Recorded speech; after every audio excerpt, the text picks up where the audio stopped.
নারী ফুটবলটাকে যে জায়গাতে দেখার সুযোগ ছিল সেই সুযোগগুলো আমার মনে হয় না যে আমরা আসলে খুব বেশি কাজে লাগাতে পারছি। হামজা যে প্রতিদ্বন্দ্বিতামূলক মানসিকতা সেটা আর কারণে। হ্যালো দর্শক, আমার নাম ইসাম। আপনাদের সবাইকে স্বাগত জানাচ্ছি নতুন শো স্পোর্টস উইকলি বাই বঙ্গ।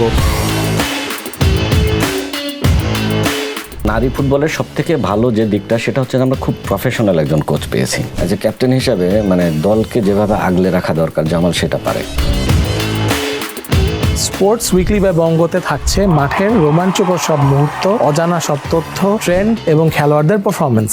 বাফুফে আসলে সবসময় বলে যে আমরা অমুক দলের সাথে খেলবো, তমুক দলের সাথে খেলবো। কখনো কখনো সেটা বাস্তবায়িত হয়, কখনো কখনো সেটা হয় না। সল্টলেকে যখন জামালকে বলা হলো যে তোমরা কয় গোলে হারবা, জামাল বলল যে আগামীকাল তোমাদের হৃদয় ভেঙে দেবো। ফুটবল থেকে ক্রিকেট, দাবা থেকে ই স্পোর্টস, সব খেলার সব বিনোদন, সব বিশ্লেষণ থাকছে এক মঞ্চে। ওয়াহিদুল ইসলাম শুভ্রর পরিচালনা স্পোর্টস উইকলি বাই বঙ্গ। দেখতে চোখ রাখুন ডিজিটাল প্ল্যাটফর্ম বঙ্গতে প্রতি রবিবার রাত 9টায়।